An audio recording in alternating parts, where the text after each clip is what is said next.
গোলাঘাটৰ বাদুলিপাৰাত সাংবাদিক দল সংগঠন ব্যৱসায় আৰু ৰাইজৰ উদ্যোগত দুদিনীয়াকৈ জুবিন গাৰ্গৰ উপজা দিন উদযাপনৰ প্ৰস্তুতি।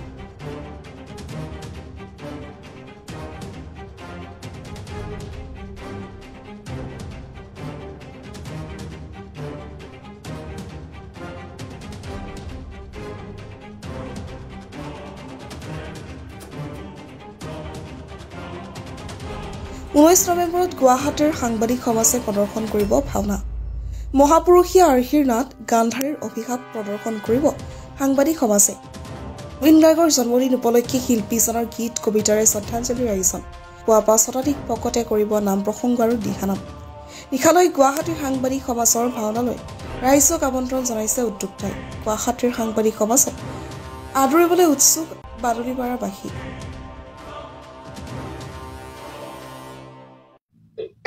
আমি বাদুলিপাৰাবাসী আজি সঁচাই গৌৰৱান্বিত। এই সংবাদকৰ্মীসকলে যি উদ্যোগ লৈছে তাত আমি বাদুলিপাৰাবাসীয়ে সহযোগ কৰিছোঁ। আমি আয়োজন কৰিছোঁ যে জুবিন গাৰ্গৰ এই 53 জন্মদিন, এই জন্মদিন বাদুলিপাৰাবাসীয়ে সংবাদকৰ্মীসকলৰ সহযোগত আমি ইয়াত অনুষ্ঠিত কৰিবলৈ লৈছোঁ।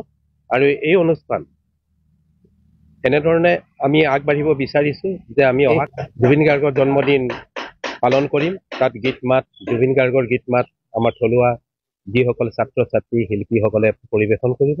আৰু সেই দিনৰ 9 বজাৰ পৰা আমি নাম প্ৰসংগৰে আৰম্ভ কৰিম। তাত বিভিন্ন দিশৰ আমাৰ শিল্পীসকলে দিহানাম পৰিৱেশন কৰিব। আৰু আমাৰ অন্তত আমি ভাবিছোঁ যে কমেও 1000 ভকতেৰে আমি এটা সুন্দৰ অনুষ্ঠান পাৰ কৰিব পাৰিম। হয়, বাদুলিপাৰত আমি জুবিন গাৰ্গৰ যি জন্ম অনুষ্ঠান, তেখেতৰ 53তম যিহেতু জন্ম অনুষ্ঠান, আমি ভাওনা প্ৰদৰ্শনেৰে আচলতে গোটেই অনুষ্ঠান ভাগ আগুৱাই নিবলৈ চেষ্টা কৰিছোঁ।